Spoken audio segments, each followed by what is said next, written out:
Почнуваме со една молитва, која би требало да ја наречеме Господовата молитва, иако непознатата за нас молитва, со која се молат христијаните, ја нарекуваме Господова молитва. И неправилно, многу ми насметаат, и ние го користиме тој назив за молитвата од Матеј 6, како Господова, бидејќи внатре има еден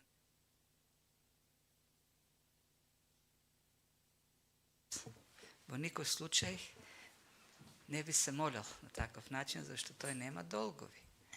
Тој е совршен, безгрешен. Поправилно е да ја наречеме нашата молитва, молитвата на Божиот народ, молитвата на учениците или модел за молитва. А вистинската Господова молитва, многумина, нели, така ја нарекува тоа во 70-та глава, меѓу кои Маркус Рейнсфорд, тој е првиот, тој е ирански проповедник, кој дава таков назив, дали со право можеме да ја наречеме Господова молитва. Бидејќи Христос преку неа, Словото, Богооткривението Слово, ни дава можност да дзирнеме така малку во тоа зашто се молел Христос. Што Христос во Новиот Завет, гледам, имал богат молитвен живот, но многу малку знаеме за неговите молитви. Тие се скриени за нас. Знаеме дека тој честопати, веројатно редовно, навечер се повлекувал, се одделвал од учениците, обично некоја планина, и се молел по цела вечер. Некои шеговите коментатори велат, кога одел некаде, во некој селови град, првото што барал е да види кај има високо место, зашто ќе треба да оде да се моли по некое време. Така се молеше пред да ги избере учениците цела вечер. Но, како што кажав, немам информација што тој се моли, која е содржината на неговите молитви. Зашто тие се дадени некако сумирано, многу лаконски. Како, например, молитвата во Гециманската градина, која сигурно била многу долга, е сведена само на една реченица. Господ, Отче, ако може да ме одмине оваа чаша, но не мојата, но Твојата воља да биде. Или на крстот само една фраза, Отче, Отче, зошто ме, или Боже мој, зошто ме остави. Или на гробот на Лазар. Тоа се многу кратки сумаризации на она се што Господ се молил. За разлика од ова молитва во Јован 17, која ни го споделува, така да кажем, молитвеното време на Господ Исус Христос. И затоа, бидејќи богата и по содржина, бидејќи молитва на Господ, содржина на Господова молитва, е умилена за многу луѓе.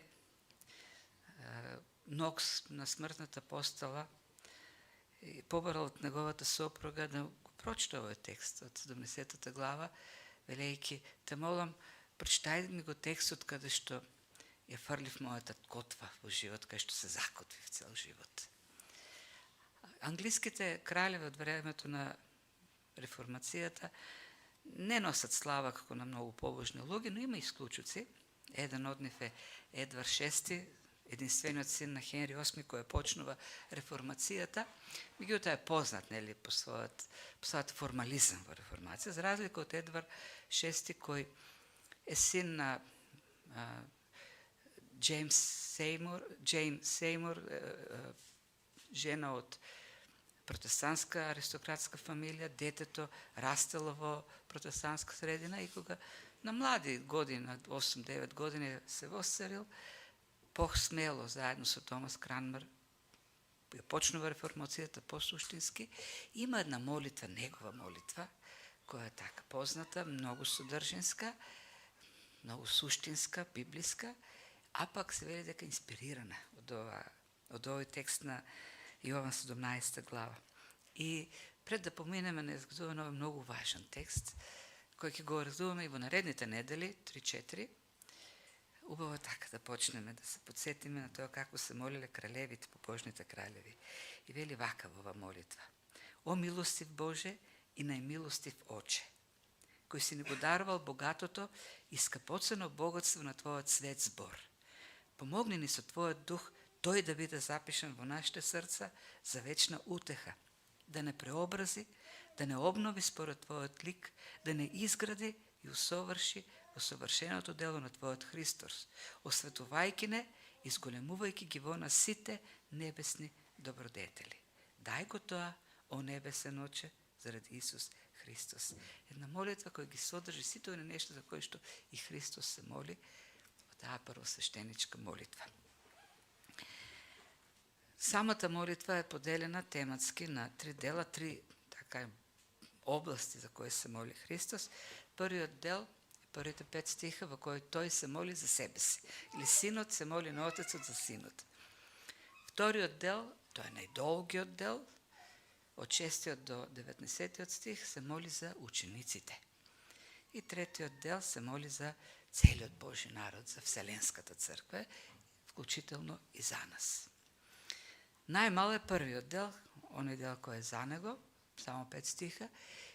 Меѓутоа, како што ќе видиме и во овој дел, фокусот на молитвата на Христос е славата, тоест фокусот на неговото дело кое е за Божиот народ.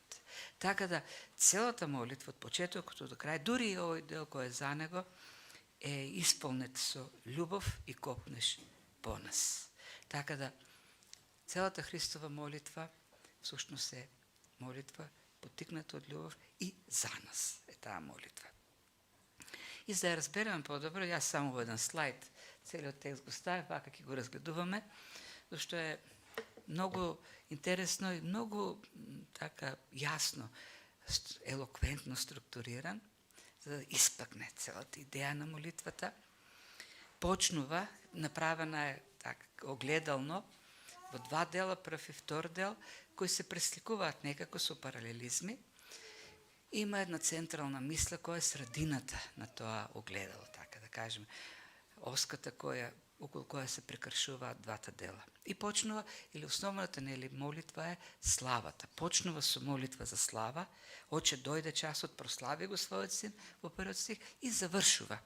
И сега прославиме ти, Оче, во тебе самиот, со славата што имам уште на почетокот на светот.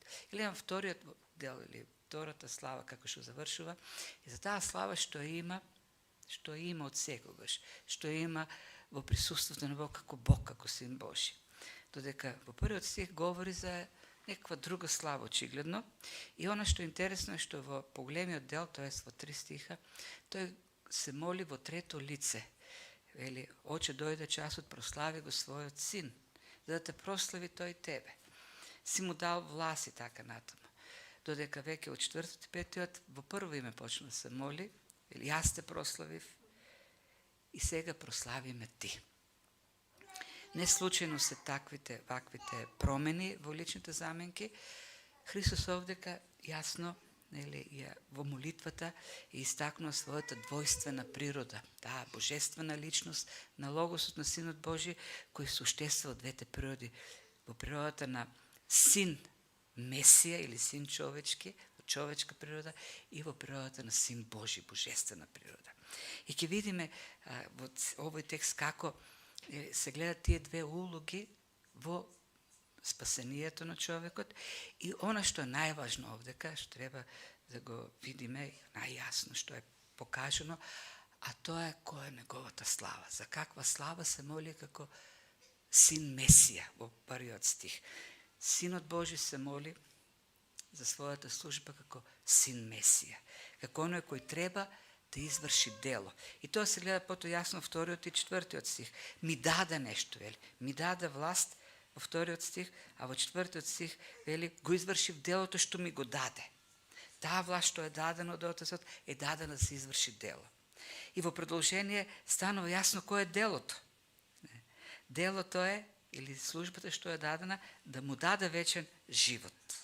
Јас те прославив така што го извршив тоа дело на служба за вечен живот. И централната веќе точка е кој е тоа конкретно дело. Вечен живот во заедништво со Бог. Тоа е целокупната служба. И тоа е славата всушност на Синот. Славата на крстот во кој што го изработува нашето спасение, во кој што имаме живот со Бог, вечен живот со Бог.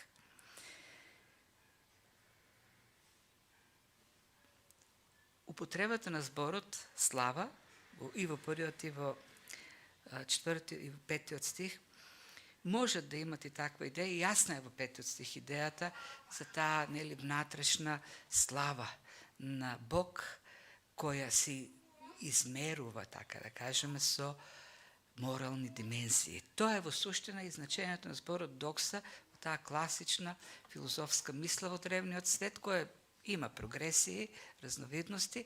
Од тука позајмува Јован, ги зима тие филозофски категории, кога го користи зборот слава, со цел да ја представи, тоест видливата, да покаже како таа скриена внатрешна Божја слава, која е длабока, величенствена, се покажува на крстот, се покажува во љубовта, се покажува возвишено природата на Бог, таа возвишена љубов, како највисока морална вредност во Бог. Но тоа не е основното во овој текст, иако и тоа е дел од откривањето на славата.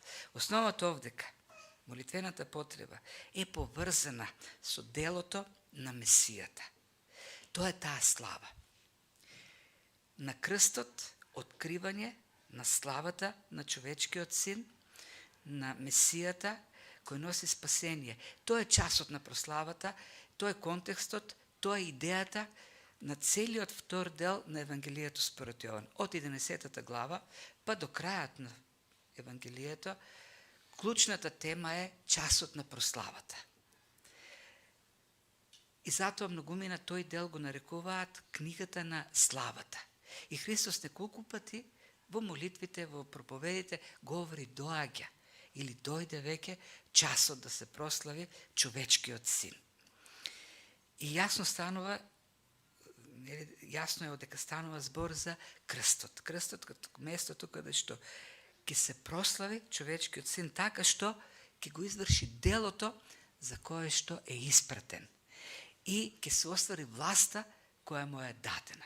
И така ќе го прослави и Отецот преку тоа дело. Всушност молитвата овдека е Отецот да содейства, тоест да го изврши тоа дело за кое што Христос е пратен.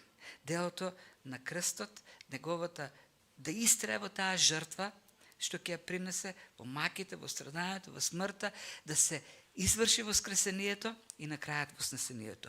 Да седне од десно на Отецот. Сето тоа, е дел на таа молитва. И станува јасно уште на самиот почеток во 11 глава, кога во 12 глава после воскресението на Лазар дојдоа едни елини, сакаа да се видат со него и Христос во разговорот им рече: ако едно житно зрно не падне во земја, тоа ќе остане само. Ако падне и умре, ќе принесе богат плод. И тоа го кажувајќи тоа јасно, посочува неговата жртва на крстот. И во таа, всушност, таа негова слава на крајот на краиштата е токму крстот, каде што го изработува тоа дело на спасението. И сега овдека сакам, бидејќи врзан потоа со вечниот живот, конкретното дело, обраќањето што овдека пред учениците многу јасно го има како кон Отец, како кон татко. Започнува со зборовите Отче, татко.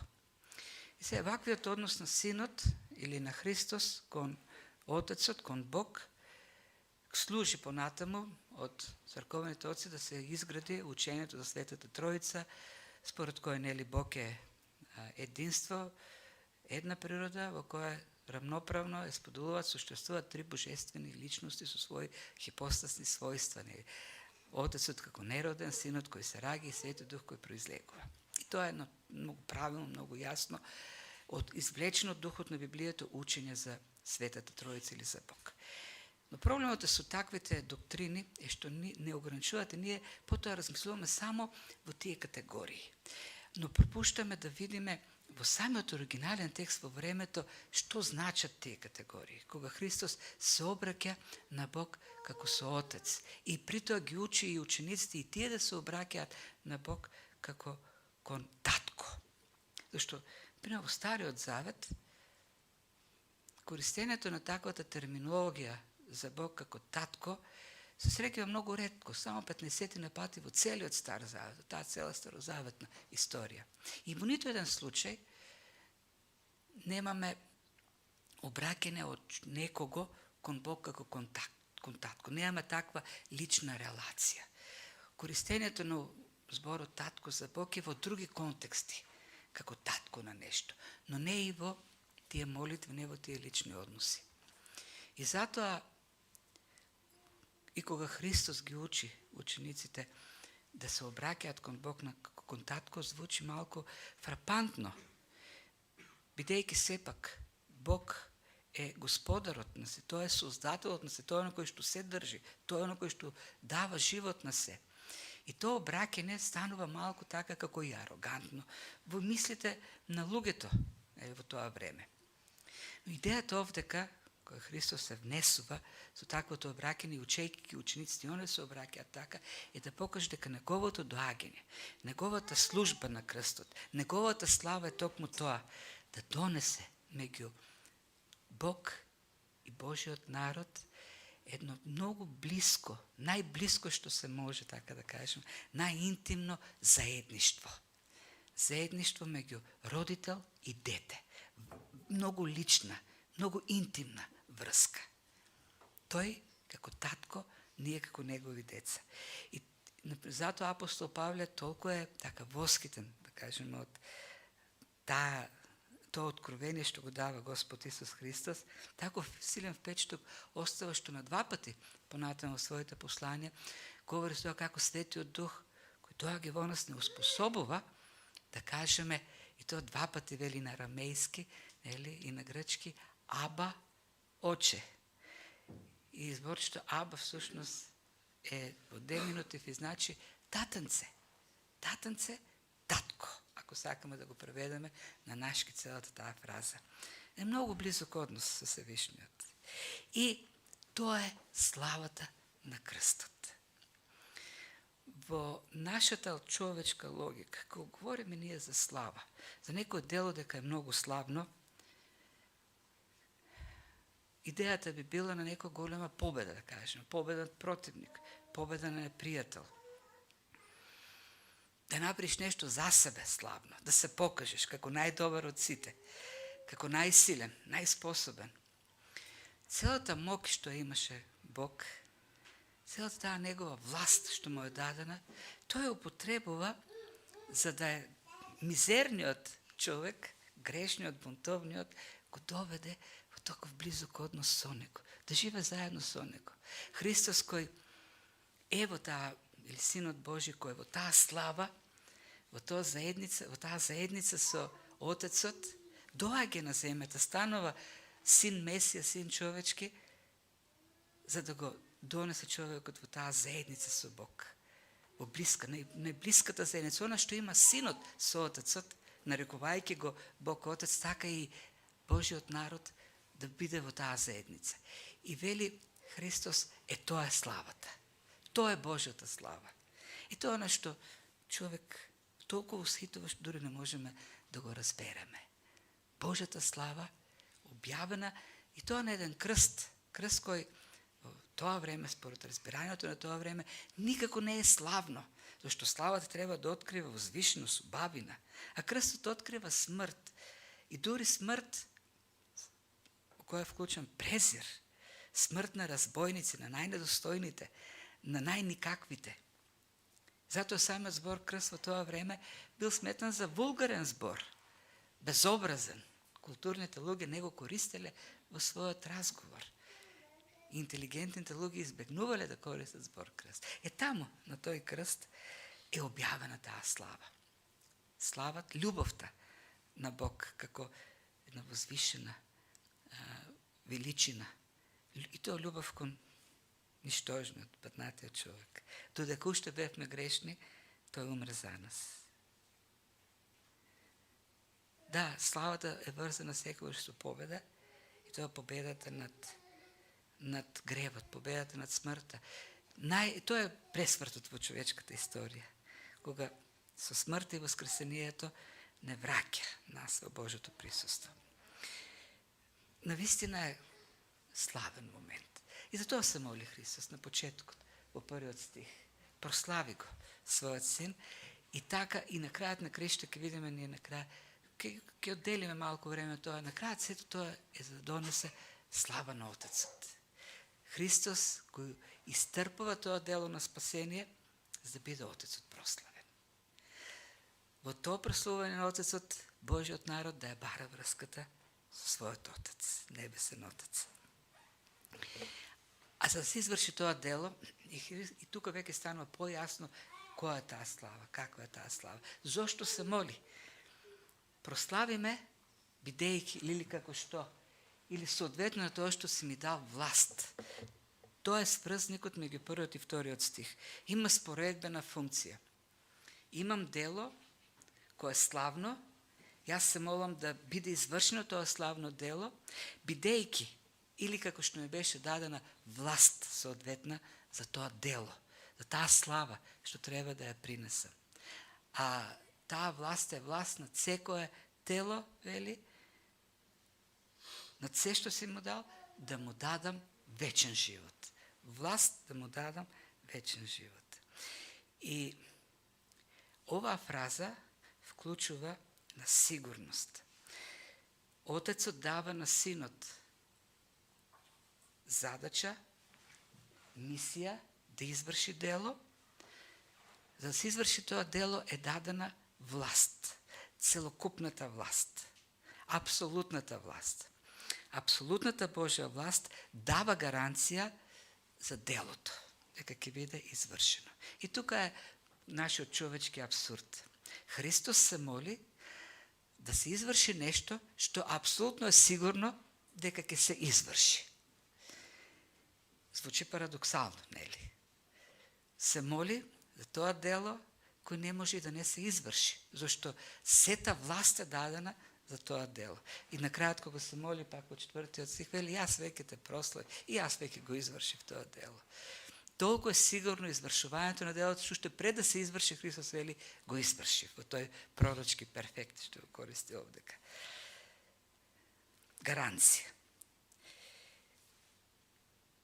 Дадена е власт над секој, без исклучок, за да се даде вечен живот. Тоест, таа власт треба да го осигури спасението, кој што е планирано од Отецот, и ништо да не може, никој, никакви околности да го попречат давањето на вечниот живот. Или воведувањето на Божиот човек во заедница со Бог. Апсолутно да не може ништо тоа да го спречи. Таа власт, ќе видиме, нели, потоа се моли Христос, е скриена некако за телесната природа, за човечката природа. Меѓутоа реална и еден ден апостол Павле во Филипјаните 2 глава говори дека секој ќе ја исповеда, ќе ја признае апсолутната власт што има. Но идејата е дека не само на крстот, туку и во продолжение на спасителната историја на Бог кон човекот, таа останува власт. Да се извршува делото на спасение. И Божјата воля за спасение над Божиот човек да се изврши. Например, и никакви околности тоа не може да го попречат. Например, фразата Христовиот дух попречува или насочува се користи во дела 16 глава, сеќавате.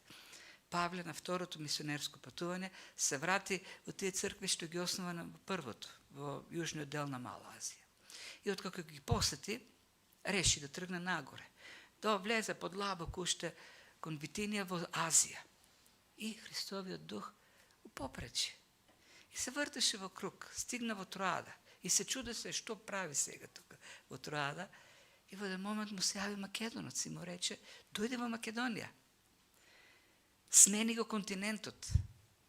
Буквално Христовиот дух го затвори еден континент, го затвори Азија и отвори друг континент. Се качи на брод, отиде во Филипи. И кога стигна во Филипи, разбра дека нема синагога. Што бара па сега во Филипи? Чу таму дека покрај некоја река се собираат побожни луѓе. И отиде таму, кај реката, и разбра дека има само жени. Уште поголемо разочарување. Што ќе правам сега со овие жени? Зато немало синагога, веројатно, во Филипи. И меѓутоа почна да проповеда. И Бог отвори срцето на една жена, таа го покани во домот и домот беше спасен. Кога тргна работата, беше уопсен, тепан во затвор. Бог предизвика земјотрес. Паднаа оковите од нивните раци и нозе и се покаја еден темничар и неговата фамилија. Бог растресува згради, царства. Кога говориме за реформацијата, има тука еден момент кој како резултат на тие социолошки, политички анализи станува многу јасен. Таа се започнува и дојва најмногу голем замав на почетокот во Германија, која е Светата Римска империја во тоа време. Од 800 година со Карл Велики, Германија, прво франките, потоа германските покрајни стануваат политичкиот дел од таа нова Римска империја, која веќе е света, нели, со католичката црква. И императорот на Германија е заштитникот на папата. Тоа е политичката власт во таа црковна империја. И таму почнува реформацијата од Лутер. И еден император, како што е Карл V во тоа време, никако не би дозволил реформација која што би наштетила на католичката црква и на папата. И затоа се спротивставува.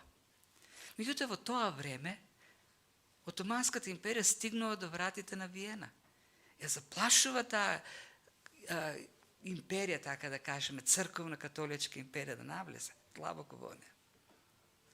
И Карл V соочен со таков предизвик, кога 1528 година доаѓаат протестантските кнезови со протест и бараат религиозни права, тој мора да се согласи за да се обезбеди мирот во Германија. Сакам да кажам дека Бог подига е таква империја за да го смири императорот и да каже во ред.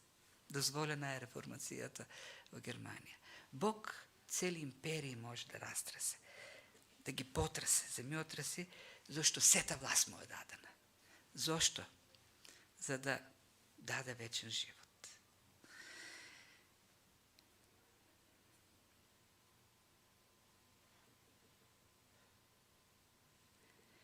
Идејата овдека е дека делото е на крстот извршено и гарантирано. Вечниот живот во Христос, кој се дава над Божите луѓе, кои ќе поверуваат во него, е гарантиран. И никој тоа не може да го спречи. И тоа е еден аспект на славата. Бескрајна, вечна љубов, грижа што има за своите. Својата апсолутна власт, својата семокност, тој ја употреби за да го привлече кон себе, за да го спаси грешниот човек. Пак ќе кажем, во нашата логика човечка, власта би се користила да се уништи непријателот, да се смачка противникот. А Бог за тоа употреби својата семокност, да го спаси човекот. И продолжува, откако нели говори прво за славата, се моли да се прослави, да се изврши тоа дело. Говори за сигурноста на тоа дело и веќе конкретно делото. А делото е вечен живот. А вечниот живот е тоа да те познаат тебе единиот вистински Бог. Кон тоа е насочена апсолутната власт на Христос, да не доведе до тоа познавање или до тоа синовство, да бидеме неговите деца. И зашто и тоа синовство е вклучено во дефинирањето на зборот познаат или гиноско, која е аналогија на еврејското јада.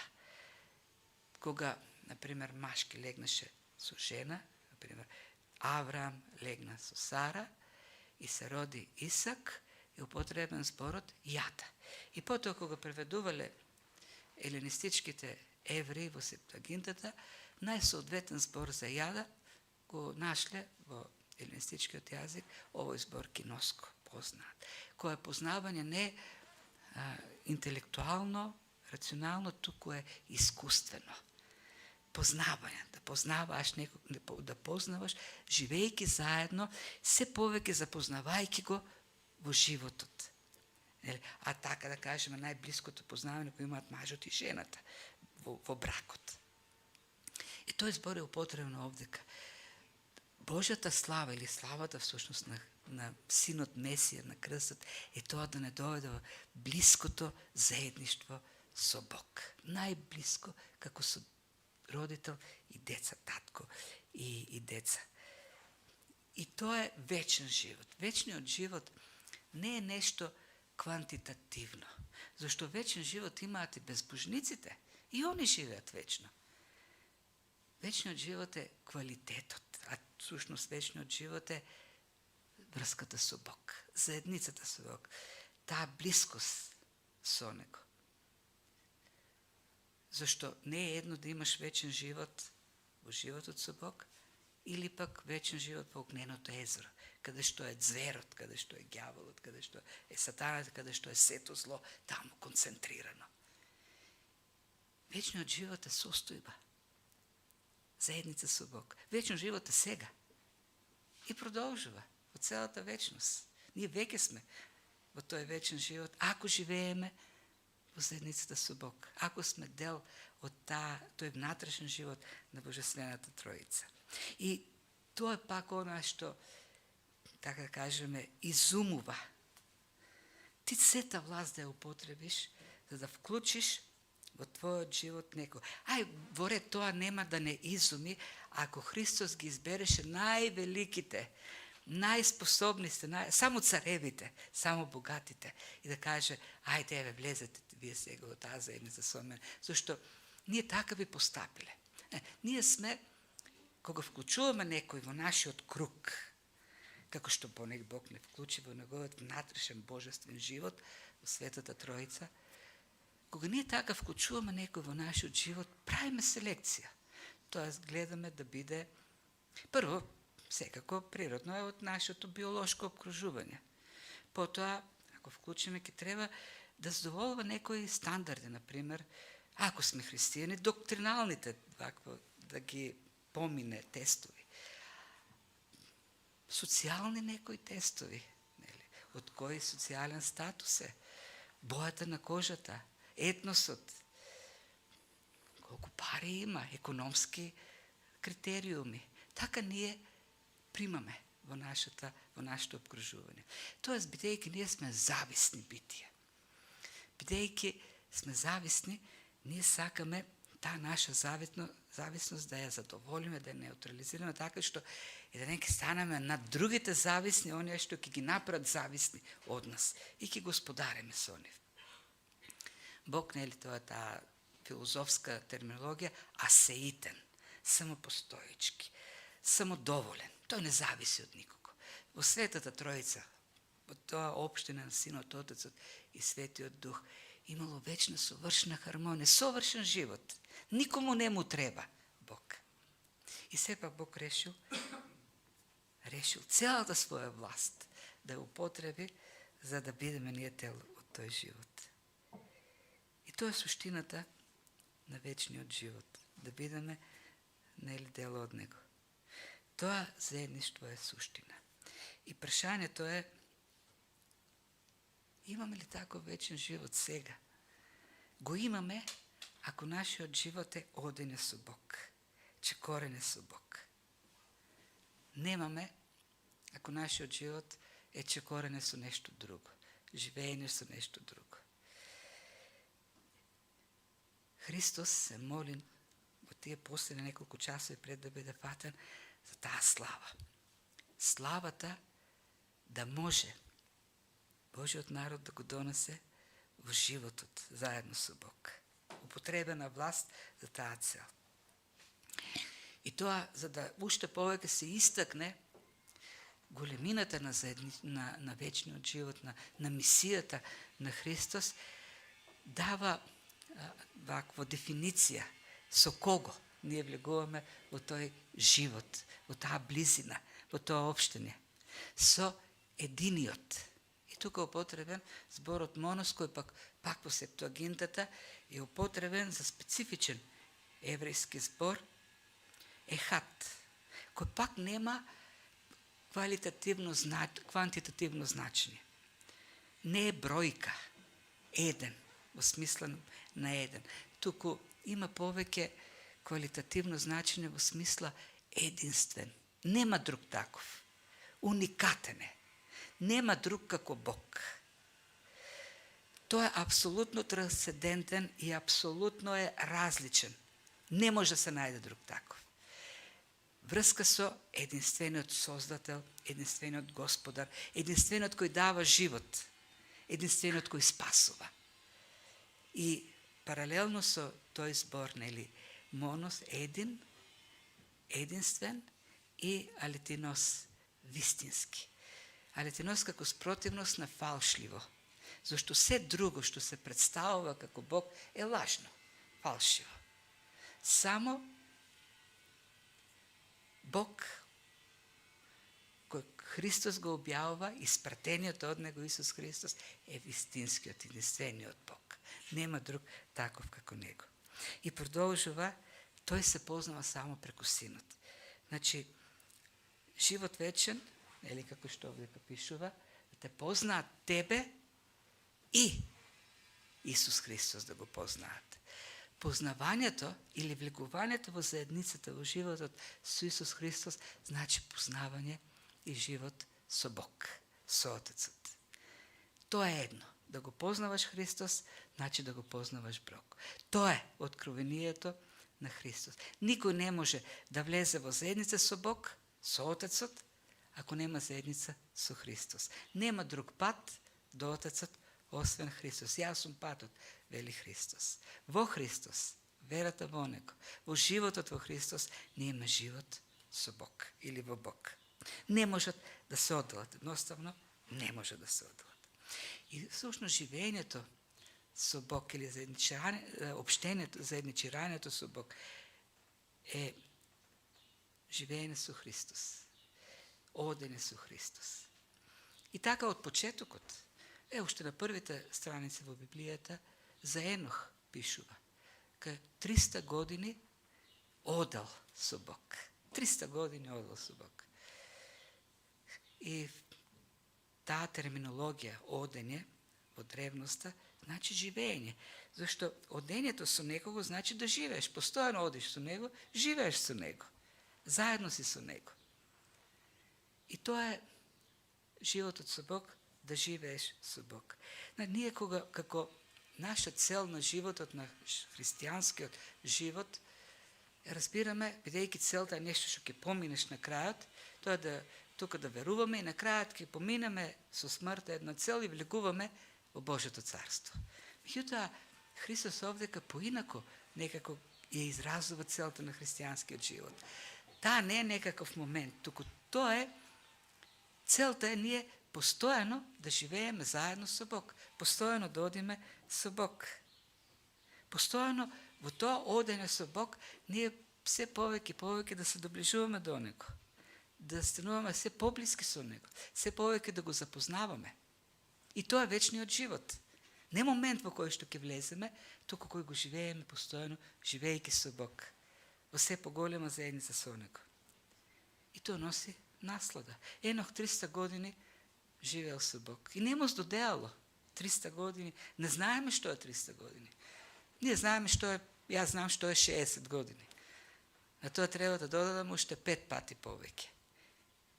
И одел, зашто тоа носи наслада, тоа носи задоволство.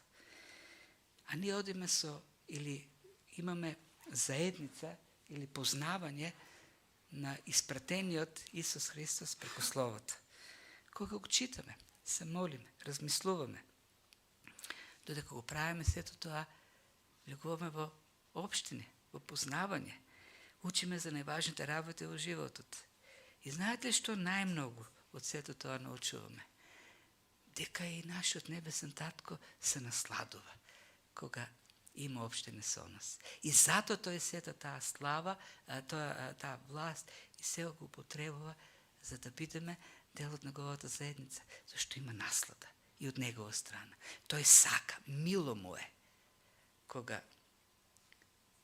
неговиот народ го бара и живее во општина со него. И тоа е копнежот на Творецот на се, на Отецот, на Синот кој држи се со силата на својот збор и на Духот кој дава живот, ти имаат копнеш да живеат со своите деца, својот народ. Се е угодно на Бог. Угодно на Бог е кога му служиме, кога му пееме, кога му се поклонуваме, кога евангелизираме, кога на светиите служиме. Но ништо не му е поугодно и помило на Бог од тоа неговите луѓе да живеат заедно со него во словото и молитвата. Додека општат преку тоа животворно слово, тука размислуваме, проучуваме и така се повеќе го познаваме. И стануваме се повеќе како него. Бидејќи не преобразува, бидејќи секој општина, секое дружење нас не променува. Или има народна поговорка, со кој си таков си. И ако тоа важи за луѓето, колку повеќе важи за самиот Бог, таа негова преобразувачка сила на Словото, општеното на Словото. И пак тука прашањето е, што не преобразува нас во животот? Зашто односите, општењата имат над нас влијание. Некои имат добро, некои имат лошо влијание. Искрено кажано, гледајќи размислувања, реакции, коментари од христијани, мислам дека светот многу повеќе влијае на нив отколку дружењето со Бог. Не дека светот има поголема сила. Очигледно дека отвореноста кон влијанието на светот е поголема отколку за Бог. И копнежот да се биде со Бог и Бог да ја врши таа промена во нас, никако е потака слаб отколку копнежот светот да не преобрази и да бидеме сообразени со овој свет. И црквата да стане се посветска и посветска. Нема нешто посладко и така нешто што задоволува од тоа во општењето со Бог да стануваме се повеќе како него, зашто тоа е така се исполнува суштината на нашето постојање. Тоа не преобразува и тоа носи на крајот задоволство, радост. Сигурно си ми раскажувал таа анекдота за актерот, глумецот и проповедникот кои рецитирале еден исти псалм. Јас многу повторувам едни исти често пати илустрации. Ако сум кажал нешто минатиот пат и сега пак го кажам, не е проблем. Проблем е ако во една проповед го кажам тоа, тогаш предупредете ме. Да. И ако заборавам што сум сакал да кажам. Познат е тој, цитиран е тој настан од пуританска Англија на некој настан, некаков посебен глумец, истакнат бил поканет и на желба на гостите, на желбата на некој проповедник, постар проповедник, актерот го изрецитирал 23-тиот псалм. И сите останале восхитени со дикција, со актерски уменија, способности, со израз и таа, со глума. И кога завршил, актерот му рекол на проповедникот, јас исполнив твојата желба, сакам сега ти мојата. Ти си мојот омилен проповедник, сакам сега ти да го изрецитираш. И проповедникот, постар човек со својот иструшен глас, груб, ослабен, го изрецитирал. И кога завршил, кај луѓето немало човек без солзи на очите. И некој кој бил до актерот го прашал, види каков печаток остави. И актерот рекол, па јас го знам псалмот, ама тој го знае пастирот. Од тука е разликата. Пастирот е тој што го преобразил. Тој говори за некого што лично познава и во тоа познавање станува повеќе како него. Тоа е славното. Тоа е славата за која копне е Христос, славата за која што се моли, и тоа треба да биде нашата слава. Што е славата во нашиот живот? Кон каква слава ние се стремиме? Славата што светот ја нуди, која што да, може да изгледа со светлини, обоена, со рефлектори, ама се гаси после кратко време. Таа слава за која што говори Христос тука е многу поголема слава. И затоа јас сакам да говорам за таа слава и денес, кога тука може да се надополнува. Ама тие сега, што си му дал, не се сите. Тие се, нели, според ограничениот откуп, според така натаму. Јас сакам да говорам за Бог повеќе, за неговата слава. Затоа тој се моли, тоа акцентот овдека. Зошто тој отиде на крстот? За да ние се насладуваме, да извршиме така преобразувајќи се од слава во слава. Овде според Христовиот клик да станеме покорисни во светот. Да извршиме и ние таа мисија за која што понатамо ќе се моли Христос во таа првосвештеничка молитва. И не можам јас да направам ништо покорисно од тоа да го објаснам тоа писмо кое што открива славата и не тера нас и ние да се преобразуваме кон таа слава. Другите работи се така задоволува на она наша теолошка суета. Еве да, така е. Се докажа дека е така. Не, Христос треба да биде прославен на крајот на краиштата. Отецот да биде прославен во нашиот живот.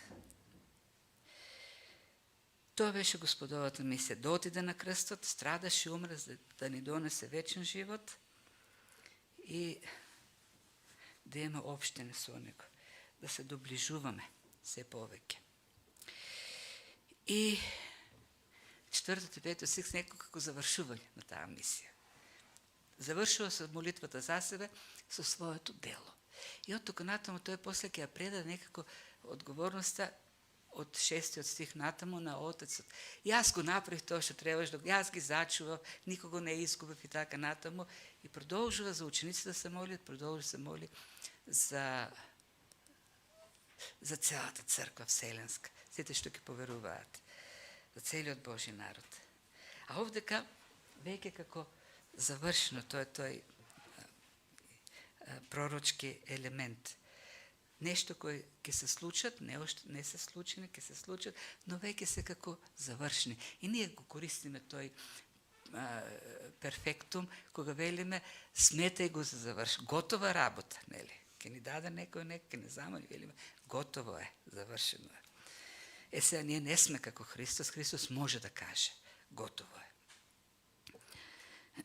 И тука сега гледаме, се моли веќе за друга слава. Тука веќе се моли во прво лице, кога каже, те прославив, тука веќе пак, нели, она позиција на син, вечен син Божи, говорејќи за една вечна слава, која што се моли. Имаме паралелизам од 1 и 5 стих представен во славата. Меѓутоа тој паралелизам не е синонимен, туку е синтезисен, градивен од слава која Христос треба на крстот да ја објави преку спасението, во слава која тој има вечно, од целата вечност. Тоест, таа слава на крајот на краиштата треба да ја открие, таа вечна слава која тој секогаш ја има.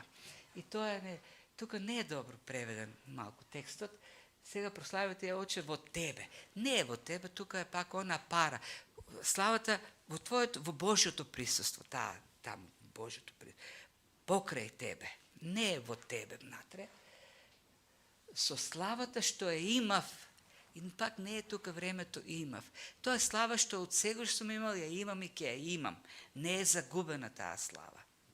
Таа е вечна слава што ја има. Уште пред постоењето ја имав и ја има. Аорисна е форма, кој значи на постојана форма.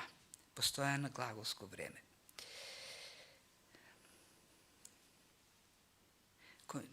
Таа слава во тој прв дел на молитвата, во 3 стиха, да, бидејќи син Месија доаѓа во човечко тело, таа слава е скриена за тоа човечко тело.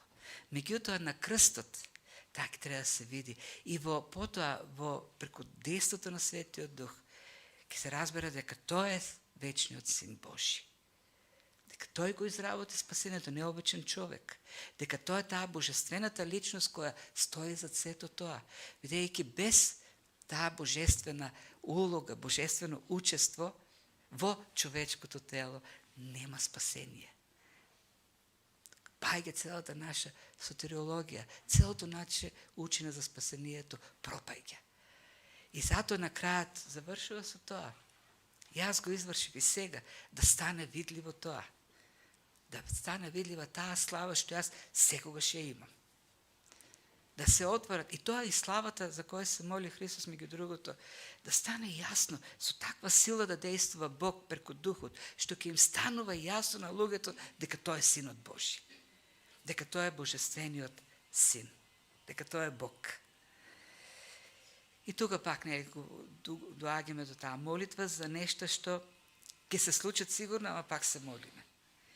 И некој каже, абсурдно е. Па не е абсурдно. Абсурдно е да се молам за нешто што нема да се случи. Абсурдно е да се молам ако знам дека Бог нема сила нешто да направи. Но ако Бог е суверен и неговата волја секогаш се извршува, тогаш има логика јас да се молам за тоа. Зашто Бог на крајот на краиштата молитвата ја дал како средство да се оствари неговата воля. И на крајот на краиштата некога се молиме за извршување на Божјата воля, таа станува инструмент на наше вклучување во Божјата воля. Многу пати ние не сме спремни да се вклучиме. Зашто Христос ја изврши Божјата воля, волјата на Отецот, го прослави Отецот и покрај сета цена што требаше да ја плати. Извршувањето на волјата на Отецот бара цена. Цена која ние сами по себе не можеме да ја платиме. И ако остана на нас, ние ќе се држиме настрана од Божјата воля, ќе бараме наша воля да биде извршена. И затоа ни е потребна и молитвата која ќе не оспособува и да бараме според Божјата воля, но и да се вклучиме во остварување на таа Божја воля. Ако Христос, кој е божествен, ако Христос кој знаеше дека сигурно се ќе се случи, сепак, знаејќи што го очекува како страдење во неговата човечка природа, имаше потреба да се моли, колку повеќе ние имаме потреба да се молиме, Бог да остварува Божјата воля преку нас. Да се молиме. И на крајот на крајот се моли Отецот да биде прославен. Тоа е јасно кажано и во 15-та глава со лозата, со прачките, кога тоа е, така ќе биде прославен Отецот, ако барате и пренесувате многу плод. И сето тоа е дел од заедништвото. Пак животот со него, таа блиска заедница со него, ќе не преобразува. Колку повеќе не преобразува, толку повеќе ја разбираме волјата на Бог. Колку повеќе сме преобразени, повеќе ќе сакаме да ја живееме волјата на Бог. И колку повеќе ја живееме, толку ќе бидеме по-благословени со радост од тоа заедништво и на крајот на краиштата ќе го прославуваме и Отецот во овој живот во кој што живееме. Сето тоа е славата за која што се моли Христос. Тој се моли за таква слава, тоа треба да биде нашата молитва. Во животот, живејќи со него, на крајот тој да биде прославен, вршејќи ја неговата воля.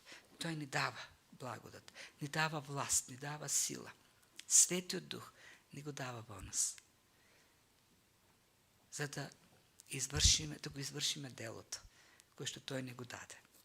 И во тој поглед, таа е педагошката функција на молитвата на Христос. Тој се моли пред учениците, тие да го слушнат, уште се во горната одеја, за да и тие еден ден се молат така. Дај ми сила да се прославам. Како? Така што тебе ќе те прославам во мојот живот. Тоа е нашата слава. Да го прославиме нашиот небесен татко, живејќи со него, извршувајќи неговата воля. Но, за да го правиме тоа, треба да го познаваме прво. Да поверуваме во него. Ако некој не верува се уште, ако живе без Бог, ако е во светот, ако го има тој вечен живот на мизерија кој ќе продолжи од целата вечност, треба да поверува во Христос. Затоа Христос се напушти славата на небото, дојде во светот, за да ги најде и спаси изгубените. А сите ние сме родени изгубени во овој свет. Сите сме виновни. Затоа ако не си дел од тој живот со Бог, ако не веруваш во Него, моли се, барај. Господ да ти го отвори срцето.